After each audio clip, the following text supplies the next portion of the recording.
best technology is essentially invisible. It goes away, and all that you see are the benefits from that technology. And I see data as that.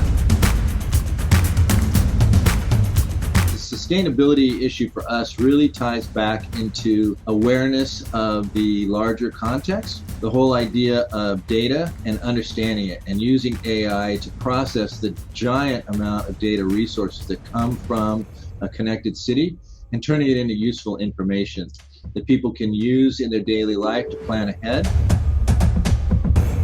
The key to all of that is data, and the use of AI really helps mere mortals understand what all this data flow can mean for them. The idea of understanding data, it's not something to be feared, it's something to be embraced.